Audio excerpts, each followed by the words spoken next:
अपने लैपटॉप के पास में या अपने किसी कंप्यूटर सेंटर में जाकर यह देखें कि आप परीक्षा दे दो। तो उस दृष्टि से परीक्षा की तैयारी है एक कुल मिलाकर अगर कहा जाए तो थोड़ी-सी सहज हो गई है, कठिन नहीं, है कि नहीं?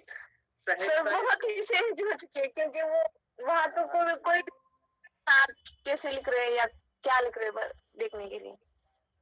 अब क्या करें परीक्षा वैसे होने वाली नहीं थी मूलतः।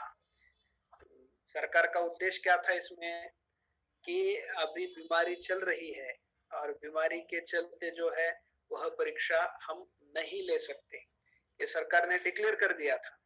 लेकिन यूजीसी ने इस पर क्या कहा? यूजीसी ने कहा कि परीक्षा लेना जरूरी है, अनिवार्य है।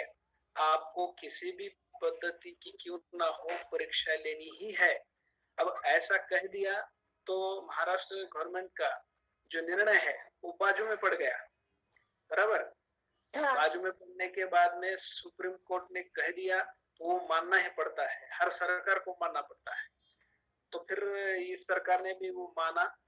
केवल यूजीसी ने ये कहा कि परीक्षा लो, किस पद्धति से लो, किस तरह से लो, ये आप अपने ऊपर डिपेंड है कि आपका वातावरण, आपके एरिया की बीमारी, इसके ऊपर डिपेंड है। इस प्रकार से आप निर्णय ले सकते हो, लेकिन परीक्षा लेनी है। तो महाराष्ट्र शासन ने क्या कहा कि अभी हम कक्ष में बैठकर परीक्षा नहीं दे सकते। इस पद्धति से ऑनलाइन से या अलग-अलग उसके पैटर्न के माध्यम से परीक्षा ले सकते हैं। तो अभी वो चल रहा है। मेरे ख्याल से बहुत सारे लोग ज्वाइन हुए हैं और वाइस चांसलर भी है और बहुत सारे ज्वाइन होने के कारण से हम अलग-अलग जो आए हैं यहाँ पर स्टूडेंट, उनके सामने कुछ और चर्चा कर सकते हैं। अपना-अपना परिचय दे सकते हैं। किशोर काळे।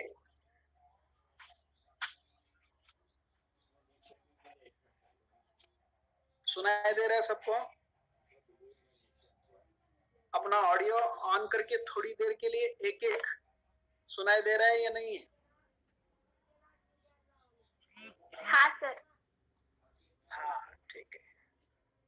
और नवनाथ, श्रद्धा जी, वाइचल सर जी सुनाई दे रहा है?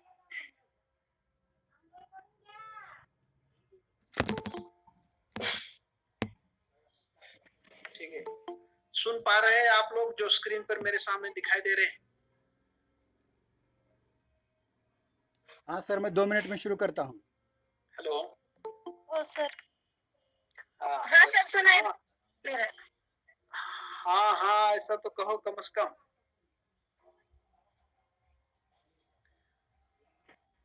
अपने स्क्रीन के सामने एक वीडियो का बटन होता है, एक ऑडियो का होता है। देखो बीच में मैसेज का है,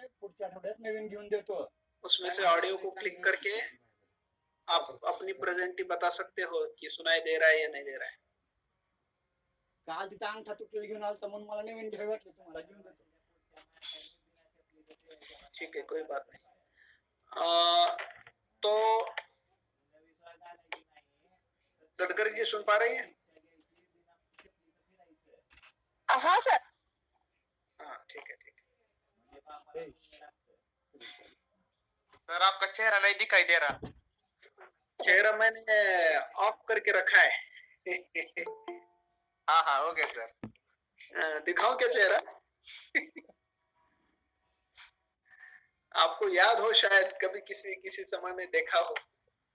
पीरियड किए पिछले साल में, कौन सा है? बीए बीएससी है? सर बहुत बदल आ गया आपने। हाँ, बहुत बदल आ गया। अब घर पे रहकर बदल ही होता है, परिवर्तन होता है। नहीं, तबीयत एक नंबर हो गई है। अच्छा, अच्छी हुई है क्या? मुझे लगा खराब हो गई है। मुझे लगा खराब हो गई है। नहीं, अच्छे। अच्छा। और कौन सा बीए या बीएससी आपका? बीएससी। सर मैं प्रशांत काळे बोल रहा हूँ, मुझे ऐड तो करो। अरे प्रशांत जी, इसमें दिक्कत क्या है पता है? हाँ, इस ग्रुप का एडमिन वाइचर सर है। उनसे बात तो करो सर। नहीं नहीं, उनकी दिक्कत क्या हुई है पता है? उनके चाचा का देहांत हुआ है हाँ ठीक है ठीक है। और उन्होंने क्या क्या कहा है कि आज की तासिका मैं लूं। वास्तव में सेकंड ईयर में एसएल के लिए जो है ना वो वाइस चांसलर है आपको, मैं फर्स्ट ईयर में हूँ। ठीक है ये ठीक है। पिछले बहुत सारे सालों से इस प्रकार का प्रावधान है हमारा पाठ्यक्रम को लेकर, तो आज वो नहीं आ पा रहे हैं। इसलिए कभी कभी हम देखते हैं कि बीच बीच में स्टूडेंट को ऐड करते हुए वो शायद लेफ्ट हो रहे हैं। अभी शायद है, लेकिन उन्होंने मोबाइल कहीं बाजू पे रखा होगा। ओके सर आप ओके। उनको मैसेज, हाँ उनको मैसेज करके ये कह सकते हो आप कि हाँ वो ठीक है। शामिल करो। धन्यवाद। ठीक है, ग्रुप में डाला है मेरा नंबर। है क्या? हाँ हाँ डाला है मैंने। ओके ओके, व्हाट्सएप डाला है या कॉलिंग का डाला है? हाँ, नूर ने डाला है मेरा नंबर, ऐड करने को बोलूं। अच्छा, व्हाट्सएप नंबर है ना लेकिन? हाँ व्हाट्सएप नंबर। ओके ओके, फिर कोई बात नहीं। हाँ, हाँ क्योंकि बहुत बार हम ग्रुप पर ये देख रहे हैं कि अपना नंबर स्टूडेंट डाल रहे हैं लेकिन वो कॉलिंग का नंबर डाल रहे हैं, ग्रुप में नहीं आ सकता है वो। उनके पास एंड्रॉइड मोबाइल नहीं होगा सर। नहीं, शायद ये बात उनको पता भी नहीं हो कि व्हाट्सएप नंबर से ही ग्रुप बनता है, हाँ इसलिए कह रहा हूँ। हाँ हाँ है कि नहीं? बराबर है कि नहीं? हाँ ठीक बराबर है सर। हाँ ठीक है।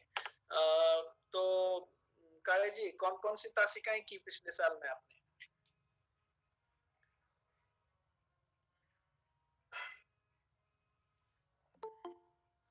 सुनाई दे रहा है?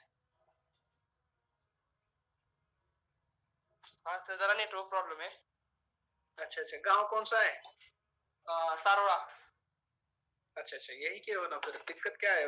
रास्ते पे गांव? रास्ते पे नहीं, बहुत आड़ मार के गाँव है। सारोड़ा, ये वागोली के पास का? हाँ हाँ वागोली के पास का। हाँ, वो रास्ते पे ही है ना भाई सारोड़ा। रास्ते में सर, लेकिन रेंज प्रॉब्लम नहीं आ रही है, 10 दिन हुए। ऐसा है क्या? अच्छा हाँ, आता टावर पाडायची गोष्ट करले। टावर गिरा रहे हैं क्या?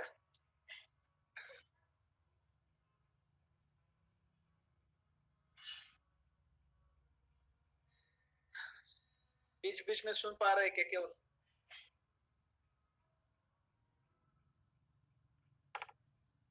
हेलो, बाकी लोग सुन रहे हैं क्या? हाँ सर। सब? हाँ सर। हाँ sir. Okay okay okay okay okay, ठीक है। मैं आपको पिछले साल की जो कहानी थी स्त्री और पुरुष, अब हमारे सामने समय लगभग एक 10 मिनट का रह गया है। तो उस पर थोड़ी सी बात करता हूँ, चलेगा क्या? हो हाँ सर चलेगा चलेगा। ठीक है, ओके ओके ओके, ठीक है। सारे अपना ऑडियो बंद करके रखे। मैं जोशी केवल सर, अपना ऑडियो और ये वीडियो बंद करता हूँ। जोशी सर। हाँ सर, बोलो। हाँ, धन्यवाद, आपने छात्रों को आज बहुत अच्छा मार्गदर्शन किया। Okay sir. शायद अब पुनरावृत्ति करना गत वर्ष की ठीक नहीं है। हाँ, तो ठीक है मैं सर। क्या करता हूँ, मैं छात्रों को कल का जो भाग रहा था हमारा, उसे पूर्ण करने की कोशिश करता हूँ। आप ज्वाइन हुए क्या? हाँ, ज्वाइन हो गया हूँ। मेरा चेहरा भी ओके, दिख रहा फिर होगा मैं लेफ्ट आपको। होता हूँ। हाँ, लेफ्ट होने की जरूरत नहीं रही है। धन्यवाद ज्ञापन आपका करना है ना बाद में। ठीक है, जैसे आपकी आपका मर्जी। ठीक है, बाकी कैसा चल रहा है सर घर का? ठीक है, चिंता मत कीजिए। ठीक है। हाँ ठीक है हाँ, ठीक है। हाँ, आप बोलिए सर, कंटिन्यू। मैं ठीक अपना वीडियो और ऑडियो बंद करता हूँ। ठीक है। हाँ, सभी छात्र मुझे सुन रहे हैं ना? कमेंट बॉक्स में लिखिए, आपने सभी को सुनाई दे रहा है? हो सर। ठीक है। ओके, धन्यवाद। अब बाकी के सारे छात्र अपना ऑडियो वीडियो दोनों बंद करके रखेंगे, म्यूट करके रखेंगे। ठीक है।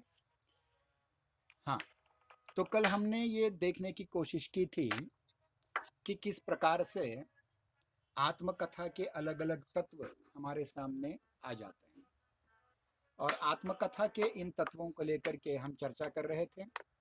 और चर्चा करते करते हमने दो तत्वों की ओर ध्यान दिया था। पहला तत्व था वह है वस्तु या कथ्य। लेखक अपने बारे में क्या कहना चाहता है, उसका क्रोनोलॉजिकल सीक्वेंस किस प्रकार से है, इसको लेकर के हमने चर्चा की थी।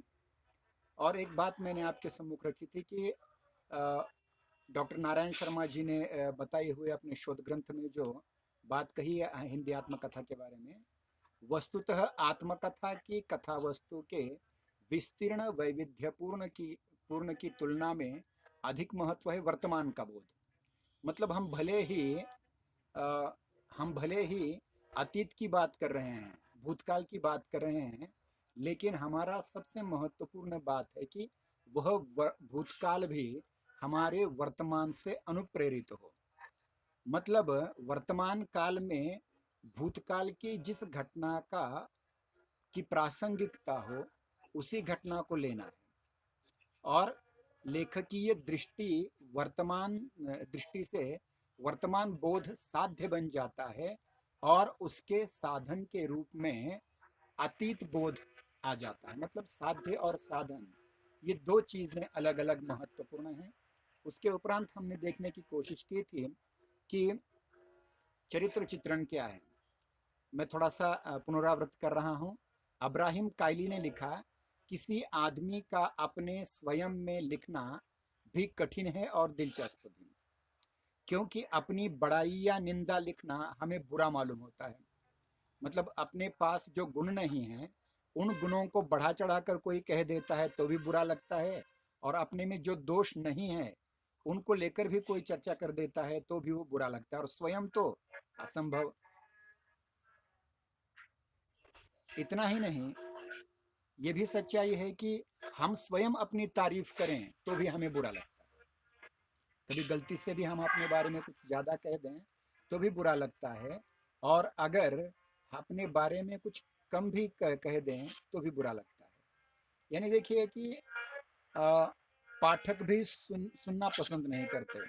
जो तटस्थ पाठक होते हैं, आलोचक होते हैं, वो कभी भी किसी भी व्यक्ति की जरूरत से ज्यादा तारीफ भी नहीं करते और जरूरत से ज्यादा निंदा भी नहीं करते। उनको अपने अपने जीवन से तात्पर्य होता है। एक बात और महत्वपूर्ण है, प्रोफेसर जावेट ने कहा है, वो है कि आत्मकथा के संबंध में सबसे बड़ा खतरा यह होता है कि कोई व्यक्ति अपने व्यक्तित्व के जो आत्म प्रदर्शन कर रहा है वो अगर ज्यादा विनयशील हुआ तो सबसे ज्यादा खतरा होता है। क्योंकि अगर ज्यादा विनयशील है व्यक्ति तो वह अपने आप को बहुत कम करके आंकता है। प्रत्येक व्यक्ति को अपने गुण दोष सही सही पता होने चाहिए, तो ही वो आत्मकथा ठीक ढंग से लिखी जा सकती है। अब देखिए, आगे चल करके मराठी के एक आलोचक वालो कुलकर्णी साहब ने एक बहुत महत्वपूर्ण बात कही है। वो ये कि आत्मकथा सर्जक की स्थिति में लेखक के दो व्यक्तिमत्वों में विभाजित कर देता है। एक उसका निजी व्यक्तित्व और एक लेखक का व्यक्तित्व। और उसके दोनों व्यक्तित्व, ये व्यक्ति का व्यक्तित्व और लेखक का व्यक्तित्व, दोनों व्यक्तित्व अपने आसपास के लोगों से हमेशा प्रभावित होते हैं, हमेशा से प्रभावित होते हैं। इसलिए ये जरूर होता है कि हम अपने परिवेश, हमारे आसपास, हमारे पड़ोसी, हमारे रिश्तेदार, इनसे हम कुछ न कुछ सीखते रहते हैं, और उसी से हमारे व्यक्तित्व का विकास होता जाता है। ये वालो कुलकर्णी जो बात कहते हैं वो बहुत महत्वपूर्ण बात है। इसके उपरांत हमने परिवेश की बात कही थी। मतलब व्यक्तियों की ही नहीं, अपने वातावरण का भी बहुत महत्वपूर्ण परिणाम हमारे व्यक्तित्व पर होता है। किसी भी व्यक्ति के जीवन तथा व्यक्तित्व का अध्ययन उसके अंतर्बाह्य परिवेश के से अध्ययन के बिना अधूरा माना जाएगा। इसलिए आत्मकथा लेखक अपनी व्यक्तिगत जीवन के घात प्रतिघात की मानसिकता के साथ अपने युग के बाह्य परिवेश का भी अंकन अपने आत्मकथा में करता है। मसलन समझिए कि 1991 के बाद वैश्वीकरण भारत में आया, बाबरी मस्जिद का पतन हो गया। इन सभी घटनाओं का जाने अनजाने हमारे व्यक्तित्व पर प्रभाव पड़ते जाता है, खास करके राजनीतिक, सामाजिक, सांस्कृतिक घटनाओं का। और इन सभी घटनाओं के माध्यम से हमारी आत्मचेतना के साथ साथ हमारी युग चेतना भी, हमारी युगीन चेतना का भी विकास होता जाता है और हम अपनी आत्मकथा में उसका विश्लेषण करते रहते हैं, अभिव्यक्ति करते रहते हैं। इसलिए समसामयिक राजनीति, समसामयिक सामाजिक स्थितियाँ, समसामयिक सांस्कृतिक स्थितियाँ, इनके अनुसार प्रसंगानुसार इन सभी चीज़ों का चित्रण आत्मकथा में अनिवार्य हो जाता है। उसके उपरांत चौथे तत्व की ओर जाते हैं, वह है भाषा शैली। अब यह एक बाह्य गुण है, तत्व है। इस बाह्य तत्व में जहाँ तक प्रश्न है भाषा का, तो भाषा सदैव हम जिस परिवेश से आते हैं उसी परिवेश की भाषा हमारी आत्मकथा में आनी चाहिए। नारायण शर्मा इस बारे में लिखते हैं, स्तरीय आत्मकथाकार वस्तुतः कलाकार की भूमिका निभाता है। वह विगत जीवन के सभी अनुभव खंडों को, एक विशाल भंडार को बेतरतीब और नीरस रूप में प्रस्तुत नहीं करता, अपितु एक सुमधुर शैली के माध्यम से, सुमधुर और सरस भाषा के माध्यम से प्रस्तुत करता है। यह वर्तमान बोध के मापदंड के आधार पर विगत जीवन के अनुभव खंडों का चुनाव करता है और तटस्थ दृष्टिकोण से इन्हीं चुनिंदा अनुभव खंडों का विश्लेषण करने लग जाता है। वर्तमान बोध तथा कलाकार की तटस्थता के फलस्वरूप विगत जीवन का यथार्थ, जहाँ एक और जीवन के यथार्थ से परिचित कराता है, वही उसमें रमणीयता का तत्व भी उत्पन्न हो जाता है। सत्य तथा रमणीयता का इस स्तर पर संश्लिष्ट हो जाना आत्मकथा का कलात्मक स्तर प्राप्त करना है। और आत्मकथा सदैव उत्तम पुरुष में अर्थात मैं में लिखी होती है। मैं, मुझ पर क्या बीती, मेरा जन्म कब हुआ, ये मैं बहुत महत्वपूर्ण होता है। ये उत्तम पुरुष की शैली के अलावा भी अन्य गद्य की शैलियों का भी उसमें उपयोग हो सकता है। पांचवा अंतिम तत्व है आत्मकथा का, वह है उद्देश्य। मतलब कोई भी बात निरुद्देश्य नहीं हो सकती। मैं अपने बारे में कुछ कह रहा हूँ तो उससे अगली पीढ़ी कुछ लाभान्वित हो जाए, ये उसका मूल उद्देश्य होता है। अपनी स्मृतियों को जागृत कर आनंद देना, उससे बोध लेना, ये आत्मकथा के मूल उद्देश्य हैं। लेकिन आत्मकथा वास्तव में लिखी इसलिए जाती है कि लेखक अपने आप को जानना चाहता है। ध्यान रखिए, लोग हमें जाने नहीं, अपने आप को हम स्वयं जाने। आत्मकथा का लेखक ये चाहता है कि वो आत्मगोपन न करे, स्वयं को पहचाने। और मैंने कल भी कहा था कि को हम, मैं कौन हूँ, ये जो हमारी भारतीय संस्कृति का मूल आधार है, वहाँ से लेकर के शिवोहम, मैं ही शिव हूँ, या सूफियों की भाषा में कहा जाए तो अनहल हक, मैं ही हक हूँ, मैं ही अल्लाह हूँ, ये इसकी अनुभूति होना ये जरूरी है। और अपने उस मुकाम तो पहचानना चाहता है जहाँ वो पहुँच चुका है, और आगे उसे और क्या फासले तय करने हैं। इसलिए आत्मबोध आत्मकथा का मूल उद्देश्य है। ये सारी बातें मैंने आपके सम्मुख प्रस्तुत की, यानी 3 परिभाषाएं मैंने कल आपको आत्मकथा की बताई थी। और उसके उपरांत अलग अलग दृष्टि से हमने ये भी देखने का प्रयास किया कि इसके 5 तत्व कौन कौन से हैं: वस्तु, चरित्र चित्रण, परिवेश या वातावरण, उसके उपरांत भाषा शैली, और अंतिम उद्देश्य। तो आज का पाठ यहाँ समाप्त हो जाता है। किसी को कोई प्रश्न है तो पूछ सकते हैं। जोशी सर जी, मेरे ख्याल से 2 मिनट रहे हैं। मैं पहले आपके हार्दिक आभार मानता हूं कि आपने इस कठिन स्थिति में मुझे जो सहयोग किया, उसके लिए आभार मानता हूं। और आप भी, आपके विद्यार्थी, आपके छात्र आपसे इस प्रकार से प्रेरणा लें और सहयोग में विश्वास रखें, इस प्रकार से परमात्मा से प्रार्थना करता हूं। किसी को कोई प्रश्न पूछना न हो तो आज हम यहाँ ठहर जाते हैं। किसी को कुछ प्रश्न पूछना हो, 1 मिनट हमारा रहा है, अपने आप ये मीटिंग बाद में समाप्त हो जाएगी। टाइम शेड्यूल कर दिया है। अगर कुछ पूछना चाहते हैं आप व्हाट्सएप ग्रुप पर भी पूछ सकते हैं। ठीक है जोशी सर जी, आपका पुनश्च धन्यवाद। आज की ये तासिका यहीं समाप्त हो जाती है। सभी का हार्दिक हार्दिक धन्यवाद।